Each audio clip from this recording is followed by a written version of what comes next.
Hi friends, welcome back to our channel. ഇന്ന് നമ്മൾ നോക്കുന്നത് 7th സ്റ്റാൻഡേർഡിലെ സോഷ്യൽ സയൻസ് ഫസ്റ്റ് ടൈം എക്സാമിൻ്റെ മോഡൽ ക്വസ്റ്റ്യൻ പേപ്പറാണ്. 2025-26, അതായത് കഴിഞ്ഞ വർഷം നടന്ന എക്സാമിൻ്റെ ക്വസ്റ്റ്യൻ പേപ്പറാണ് നമ്മളിന്ന് ഡിസ്കസ് ചെയ്യാൻ പോകുന്നത്. അപ്പോൾ ഇതുപോലൊരു ക്വസ്റ്റ്യൻ പേപ്പർ തന്നെയായിരിക്കും തീർച്ചയായിട്ടും എക്സാമിന് നിങ്ങൾക്ക് നാളെ വരുന്നുണ്ടാവുക. അപ്പോൾ നിങ്ങൾ എന്ത് ചെയ്തിട്ട് ഓരോ ക്വസ്റ്റ്യൻസും നന്നായി വായിച്ച് മനസ്സിലാക്കി പോവുക. ഓക്കെ, നമുക്ക് ഒന്നാമത്തെ ചോദ്യം നോക്കിയാലോ. The Mughals rules in India till 1875 the Delhi as their capital. അപ്പോൾ 1857 വരെ ഡൽഹി കേന്ദ്രമാക്കി ഇന്ത്യ ഭരിച്ചിരുന്നത് ആരായിരുന്നു? മുഗൾ രാജവംശമാണല്ലേ. അപ്പോൾ observe the concept map and prepare a note and agriculture system during the Mughal rule. അപ്പോൾ ഇവിടെ നമുക്കൊരു ആശയഭൂപടം നൽകിയിട്ടുണ്ട് അല്ലേ, ആശയപടം നൽകിയിട്ടുണ്ട്. ആ ആശയപടം പ്രയോജനപ്പെടുത്തി നമ്മളോട് എന്താ പറഞ്ഞിട്ടുള്ളത്? മുഗൾ ഭരണകാലത്തെ കാർഷിക രംഗത്തെക്കുറിച്ചിട്ടൊരു കുറിപ്പ് തയ്യാറാക്കാനാണ് പറഞ്ഞിട്ടുള്ളത്.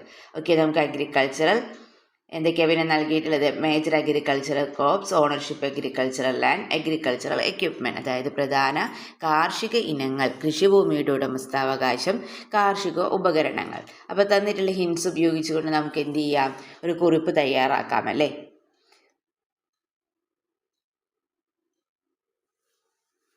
Barley, sugarcane, cotton, oilseeds, rice, farmer were not evicted from land and as long he paid tax. Persian wheels and canal. എന്താണ്? നെല്ല്, ഗോതമ്പ്, ബാർലി, കരിമ്പ്, പരുത്തി, എണ്ണക്കുരുകൾ തുടങ്ങിയ പ്രധാന കാർഷിക വിളകൾ എന്ന് പറയുന്നത് അല്ലേ. അപ്പം നികുതി കൊടുത്തിരുന്ന കാലം വരെ കർഷകരെ ഭൂമിയിൽ നിന്നും ഒഴിപ്പിച്ചിരുന്നില്ല. അതുപോലെ പുതിയ ഉപകരണങ്ങൾ, സാങ്കേതിക വിദ്യയൊക്കെ കൃഷിയിൽ ഉപയോഗിച്ചു. പിന്നെ ജലസേചനത്തിന് വേണ്ടി അവർ എന്ത് ചെയ്യുന്നുണ്ട്? പേർഷ്യൻ ചക്രവും കനാലുകളൊക്കെ വ്യാപകമായിട്ട് ഉപയോഗപ്പെടുത്തി അല്ലേ. അപ്പോൾ ഇത്രയും കാര്യങ്ങൾ നിങ്ങൾക്ക് എഴുതാവുന്നതാണ്. Okay, then next, observe of the cities of during Mughal rule and present day countries they belongs to. Find out the correct order and write them. എന്താണ് പറഞ്ഞിട്ടുള്ളത്? മുഗൾ ഭരണകാലത്തെ നഗരങ്ങളെയും അവ ഉൾപ്പെടുന്ന ഇന്നത്തെ രാജ്യങ്ങളുടെയും പട്ടിക നിരീക്ഷിച്ച് ശരിയായ ക്രമം കണ്ടെത്തി എഴുതാനാണല്ലേ പറഞ്ഞിട്ടുള്ളത്. നമുക്ക് തന്നിട്ടുള്ളതിൽ ശരിയായ ക്രമം ഏതാണ്? അതെ, 1C, 2A, 3B എന്നുള്ളതാണല്ലേ. 1C അതായത് Dhaka Bangladesh, then 2A Murshidabad India, 3 Lahore Pakistan അല്ലേ. ഓക്കെ, അപ്പോൾ ഈ ഒരു ക്രമത്തിലാണ് വരേണ്ടത്.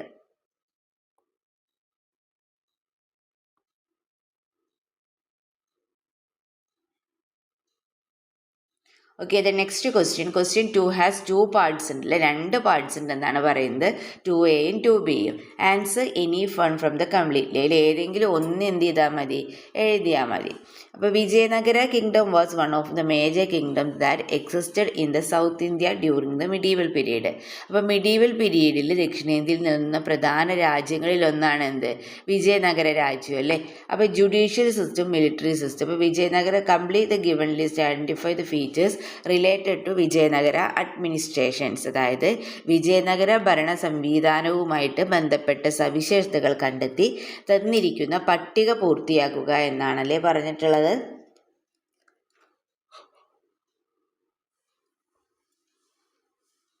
ജുഡീഷ്യൽ സിസ്റ്റത്തിൽ നൽകിയിട്ടുണ്ട് എന്താണ്? Yes, the appellate authority was the king himself. Appeal അധികാരി രാജാവ് തന്നെയായിരുന്നു. അല്ലെങ്കിൽ മിലിറ്ററി സിസ്റ്റത്തിൽ നമുക്ക് എന്ത് നൽകിയിട്ടുണ്ട്? The military commands were known as Amaranayaka. സൈനിക മേധാവികർ അമരനായകർ എന്നറിയപ്പെട്ടു. പിന്നെ എന്തൊക്കെ കാര്യങ്ങൾക്ക് നമുക്ക് എഴുതാം? മിലിറ്ററി നീതിന്യായത്തിൽ നമുക്ക് എഴുതാം there are courts at various level. Then minor offence were deal by village court. അതായത് നീതി നിർവഹണത്തിനായിട്ട് വിവിധ തലങ്ങളിൽ കോടതികളൊക്കെ സ്ഥാപിച്ചിരുന്നു അല്ലേ. ദെൻ ചെറിയ കുറ്റങ്ങളും തൊഴിൽ പ്രശ്നങ്ങളും ഗ്രാമങ്ങളിലെ കോടതികൾ കൈകാര്യം ചെയ്തിരുന്നു. ഓക്കെ, ഇനി നെക്സ്റ്റ് നമുക്ക് മിലിറ്ററി സിസ്റ്റത്തിൽ എഴുതാം. സൈനിക സംവിധാനത്തിൽ they also maintain certain number of soldier, then horse, elephants, then Amara land. എന്താണ്? അമരനായകന്മാർ ഒരു നിശ്ചിത എണ്ണം കാലാളുകളും കുതിരകൾ, ആനകളൊക്കെ എന്നിവയെ നിലനിർത്തിയിരുന്നു. രാജാക്കന്മാർക്ക് ഇവർക്കായിട്ട് എന്ത് ചെയ്യും? ഭൂപ്രദേശങ്ങൾ അനുവദിച്ച് നൽകിയല്ലേ. നിങ്ങൾ എന്ത് ചെയ്തതുപോലെ ടേബിൾ ഒന്ന് കംപ്ലീറ്റ് ചെയ്യാം. Then for administrative convenience, the country was divided into various levels. Which of the following is the correct order എന്നാണല്ലേ പറഞ്ഞിട്ടുള്ളത്. കറക്റ്റ് ഓർഡറിൽ ഏതാണ്? മണ്ഡലം, നാടു, സ്ഥല, ഗ്രാമ, മണ്ഡലം, നാടു, ഗ്രാമ, സ്ഥല, മണ്ഡലം, സ്ഥല, നാടു, ഗ്രാമ, മണ്ഡലം, സ്ഥല, ഗ്രാമ, നാട്. അതായത് ഭരണ സൗകര്യത്തിനായിട്ട് എന്ത് ചെയ്യുന്നുണ്ട്, വിജയനഗര സാമ്രാജ്യത്തെ വിവിധ തലങ്ങളായിട്ട് വിഭജിച്ചിട്ടുണ്ടായിരുന്നല്ലേ. അപ്പോൾ നൽകിയിരിക്കുന്നതിൽ അതിൻ്റെ ശരിയായ ക്രമം ഏതെന്നാണ് നമ്മളോട് ചോദിച്ചിട്ടുള്ളത്. മണ്ഡലങ്ങൾ, നാടുകൾ, സ്ഥലങ്ങൾ, ഗ്രാമങ്ങൾ എന്നതാണ് ഫസ്റ്റ് ഓപ്ഷൻ അല്ലേ. ദെൻ സെക്കൻഡ് ഓപ്ഷൻ മണ്ഡലങ്ങൾ, നാടുകൾ, ഗ്രാമങ്ങൾ, സ്ഥലം. ദെൻ സി മണ്ഡലങ്ങൾ, സ്ഥലം, നാടുകൾ, ഗ്രാമങ്ങൾ. ദെൻ ഡി മണ്ഡലങ്ങൾ, സ്ഥലം, ഗ്രാമങ്ങൾ, നാടുകൾ. അപ്പോൾ ഏതാവും ക്രമം? എന്താണ് ഇതിൻ്റെ ക്രമം? എന്താണ് വരിക? നോക്കിക്കേ, ഏതായിരിക്കും ഇതിൻ്റെ ക്രമത്തിൽ വരുന്നുണ്ടാവുക?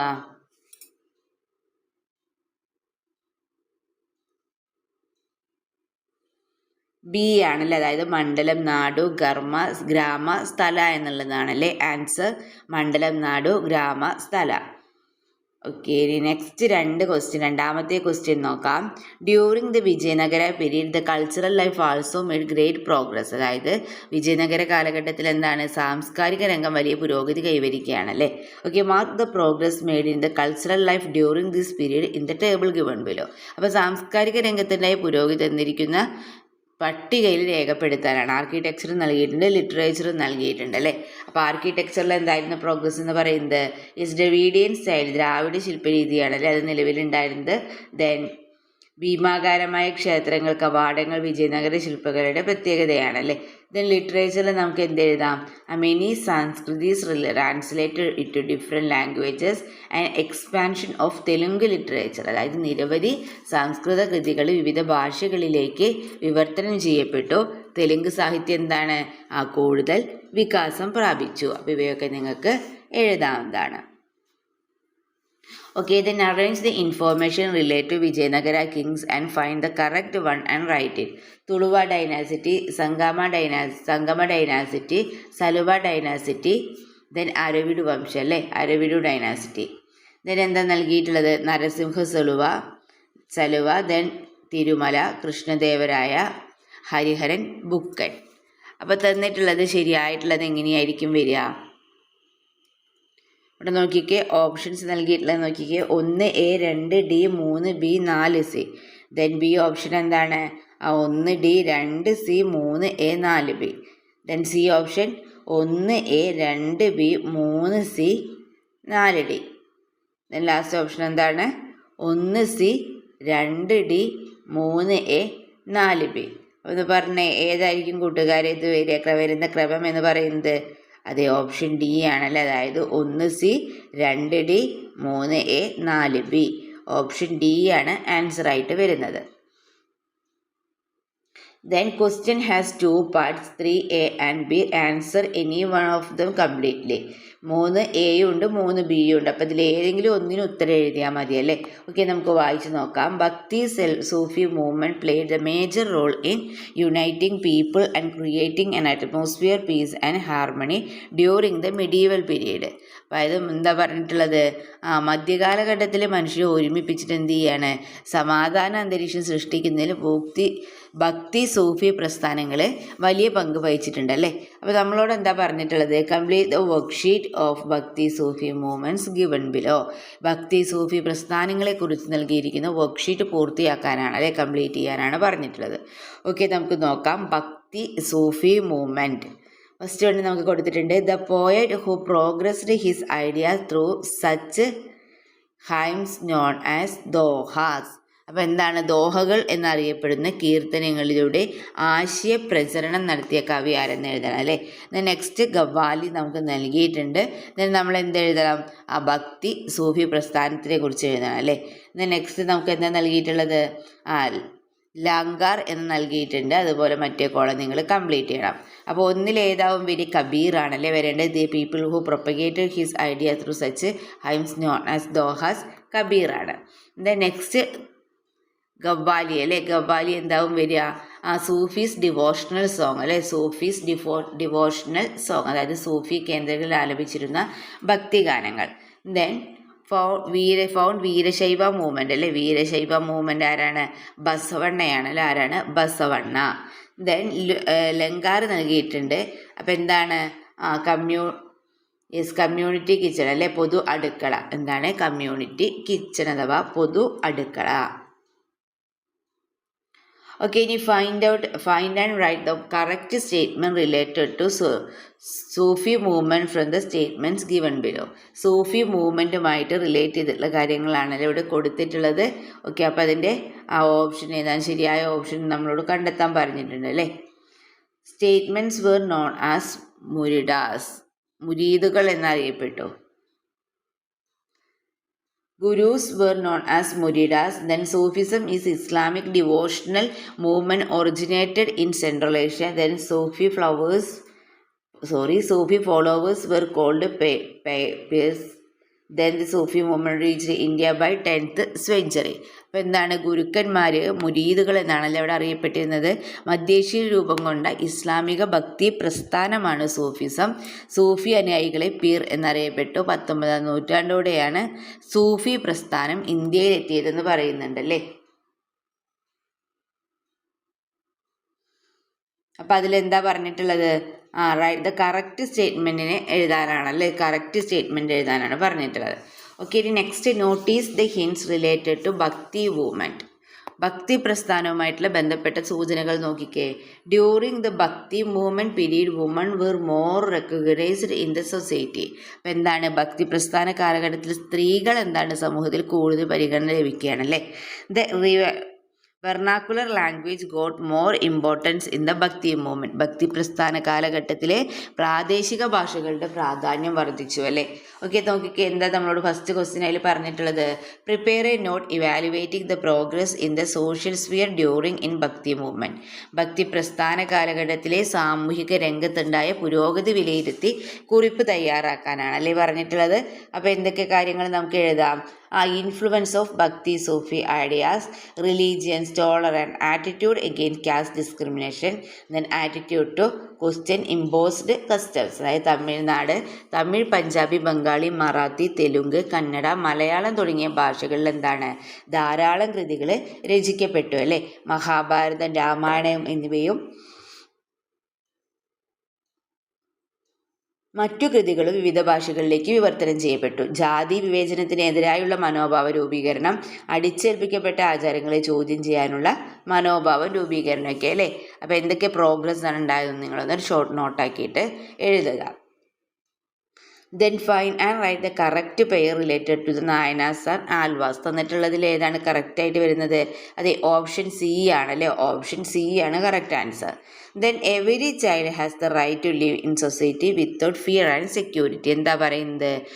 ഭയരഹിതമായിട്ടും സുരക്ഷിതമായിട്ടും സമൂഹത്തിൽ ജീവിക്കാൻ എന്താണ് ഓരോ കുട്ടികൾക്കും അവകാശമുണ്ട് അല്ലേ. Right any to implemented by the laws implemented by the government to the protection of children. എന്താ പറഞ്ഞിട്ടുള്ളത്? കുട്ടികളുടെ സംരക്ഷണത്തിനായിട്ട് ഗവൺമെൻറ് നടപ്പിലാക്കിയ ഏതെങ്കിലും 2 നിയമങ്ങൾ എഴുതാനാണല്ലേ പറഞ്ഞിട്ടുള്ളത്. ഏതായാലും കുഴപ്പമില്ല, നിങ്ങൾക്കറിയാവുന്ന ഏതെങ്കിലും 2 നിയമങ്ങളുടെ പേര് നിങ്ങൾ എന്ത് ചെയ്യുക, എഴുതുക. ഓക്കെ, നമുക്ക് എന്തൊക്കെ എഴുതാം?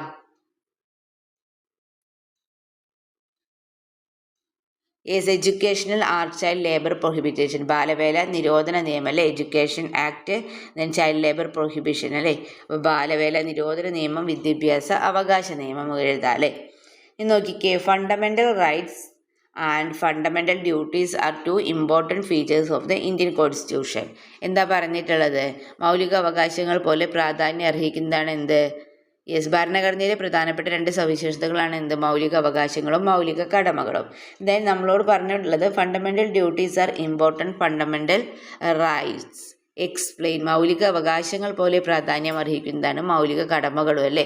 അപ്പോൾ വിശദീകരിക്കാനാണ് നമ്മളോട് പറഞ്ഞിട്ടുള്ളത്. ഓക്കെ, അപ്പം നമുക്ക് എന്തൊക്കെ എഴുതാം? Fundamental rights each individual is guaranteed certain fundamental rights by the state.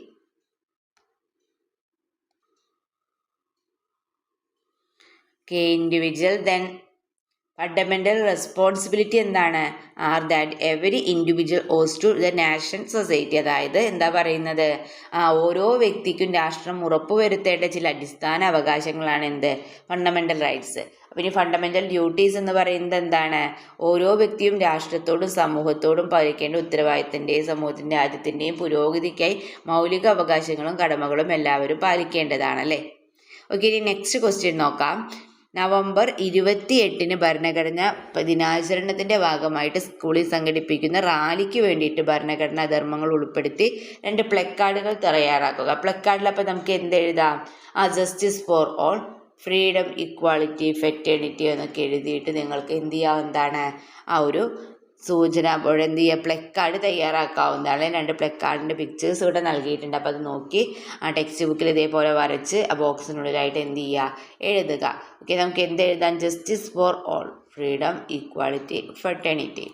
അപ്പോൾ ഇതുപോലെയൊക്കെ എഴുതിയിട്ട് നിങ്ങൾക്ക് എന്ത് ചെയ്യാവുന്നതാണ്? ഇപ്പോൾ പ്ലക്കാർഡ് തയ്യാറാക്കാവുന്നതാണ്. Okay, then which code of laws followed in country till it became republic. എന്താ പറഞ്ഞിട്ടുള്ളത്? നമ്മുടെ രാജ്യം റിപ്പബ്ലിക് ആവുന്നത് വരെ പിന്തുടർന്ന വന്ന നിയമസംഹിത ഏതെന്നാണല്ലേ ചോദിച്ചിട്ടുള്ളത്.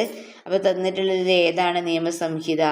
Yes, government of India act 1858, then government of India act 1919, then government of India act 1935, then Government of India Act 1947. അപ്പോൾ എന്താ നമ്മളോട് പറഞ്ഞിട്ടുള്ളത്? നമ്മുടെ രാജ്യം റിപ്പബ്ലിക് ആകുന്നത് വരെ പിന്തുടർന്ന നിയമസംഹിത ഏതാണ്? ഗവൺമെൻറ് ഓഫ് ഇന്ത്യ ആക്ട് 1935 ഉള്ള 1935 ഗവൺമെൻറ് ഓഫ് ഇന്ത്യ ആക്ട് ആണല്ലേ. ഓക്കെ, നെക്സ്റ്റ് ക്വസ്റ്റ്യൻ നോക്കാം. There are many factors that cause marginalisation. അരികുവൽക്കരണത്തിന് കാരണമാകുന്ന പല ഘടകങ്ങളുണ്ടല്ലേ.